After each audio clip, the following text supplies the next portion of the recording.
Hello, Algebra students. We've made it. This is the final assignment of this school year. So hopefully you've already taken a look at it. Hopefully maybe you've even been able to print it. So what we want to do is we're going to solve the following equations. So I'm just picking out a few to do. When it says solve the equation, it means that you're supposed to solve for the x. What x is going to make this true? So what I'm going to need to do is, get the x by itself. So the first thing I'm going to do is I'm going to subtract 3 from both sides. So now the only thing I have on this side is the square root of 17 minus 2x. And that equals 3. So the way I'm going to get rid of that radical is that I am going to square both sides. So now I've got 17 minus 2x equals 9. I'm going to subtract the 17 from both sides. So now I've got negative 2x equals negative 8. So I end up with x equals 4. And then it's always a good idea to check your answer. So if I put in this x as 4, I'd have 17 minus 2 times 4 under the radical. I'd have 17 minus 8, which is 9. The square root of 9 is 3, and 3 plus 3 does equal 6. So then in the next section it says solve the following equations using the square root method. And there's more than one way that we could solve these. And you can see because of the squared, they're quadratic. So it says use square roots. So that means I'm going to want to get this part by itself, the x minus 4 squared, and then take the square root. So to get to that point, I'm going to first add 3 to both sides. So now I've got 4 times x minus 4 squared equals 36. Then I'm going to divide both sides by 4. So now I've got x minus 4 squared equals 9. I take the square root of both sides.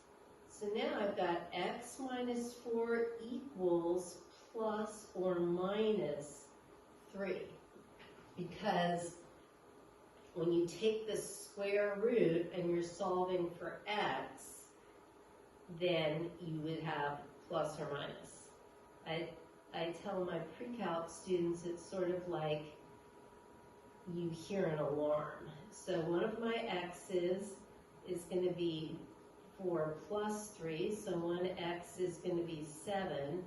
The other x is going to be 4 minus 3, which is a 1. So if I go up here and substitute these in, when I put in the 7, I have 7 minus 4, which is 3. 3 squared is 9. 4 times 9 is 36.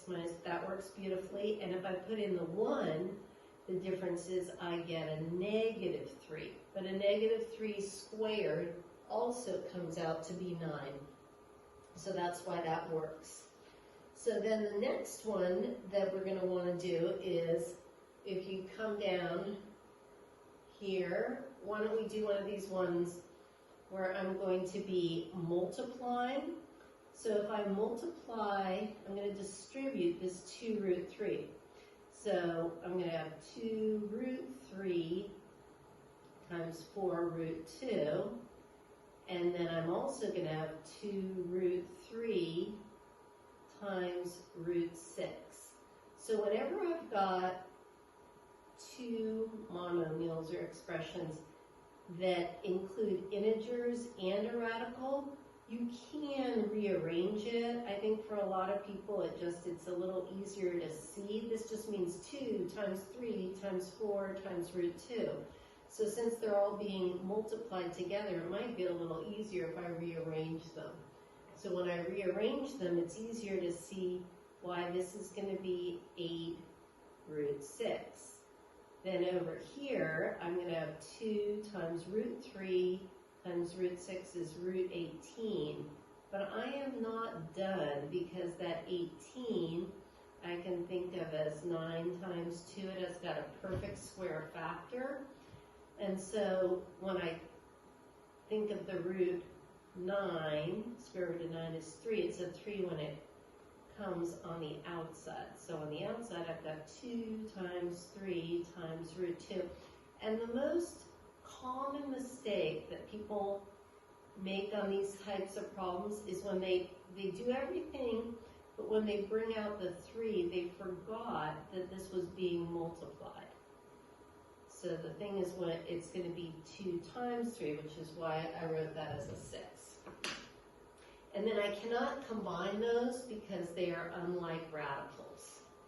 So then if I look at the next page, anytime you've got a binomial squared, I recommend rewriting it because otherwise it is just too easy to forget that you need to FOIL this. And when I say FOIL, I'm saying, okay, I need to multiply the first terms together. I need to multiply the outside terms together. I need to multiply the inside terms together. And I need to multiply the last terms together. So square root of 5 times square root of 5 is a 5. But it's okay to think of it in that in-between step because the square root of 25 is the same thing as 5. It's also okay to sometimes people kind of describe this like, you know, double distributing. They kind of do it like a rainbow. That's okay too. So I have 4 plus, these are like terms, and this is 5, these are like terms. So I end up with 9 plus 4 times the square root of 5. So then we're going to now solve this problem. So I'm solving for x. There are different ways that I could do this problem. What I'm going to do is, first thing, I can see it's quadratic, it's got an x squared, so I want it to look like, just kind of tell you, I want this to look like ax squared plus bx plus c equals 0. At that point, I'm going to hopefully be able to factor it, or I could use quadratic formula, but I have to get it to that point. So the first thing is I've got 2x plus 3 times 2x plus 3 on that side. And again, I go ahead and write it out so I don't forget that I'm going to have to distribute both the 2x and the 3. So I end up with a 4x squared plus 6x plus 6x plus 9. And so far nothing's happened to the other side. I combine these like terms. And now, because I want one side to be 0, what I'm going to do is I'm going to subtract the 2x squared from both sides. I'm going to subtract an x from both sides. I'm going to subtract the 4. So now I've got 2x squared plus 11x plus 5 equals 0. So the nice thing is I am able to factor this, because if I go ahead and make my diamond, I could have a 1x and a 10x. If I multiplied them, I'd get 10x squared, and I'd add them up to 11x. So that means I'm going to split that middle term. So now I write it like 2x squared plus 1x plus 10x plus 5 equals 0. I factor by groups. And don't forget the little plus there, because it's a positive 5 that goes into both of those.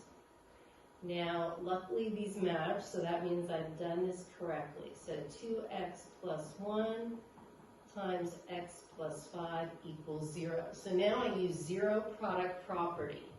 Okay? When does 2x plus 1 equal 0? And that is when x equals negative 1/2. This is easier. Most people can do this one by sight, right? What makes x plus 5 equal 0? Well, that's when x equals negative 5. And again, you can substitute both of those values in and verify that both of them will be true statements.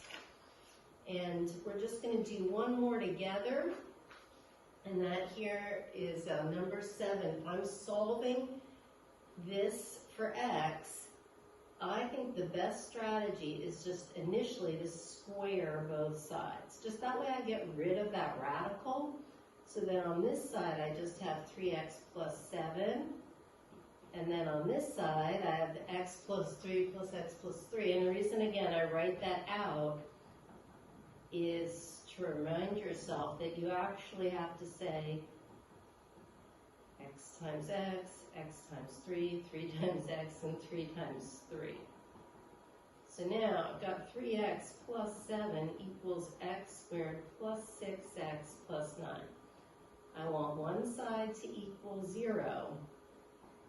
So now I've got x squared plus 3x plus 2. So the 2x squared, the way I'm going to have that is a 1x times a 2x. They'll add up to the 3x, multiply to give me the 2x squared. So x squared plus 1x plus 2x plus 2.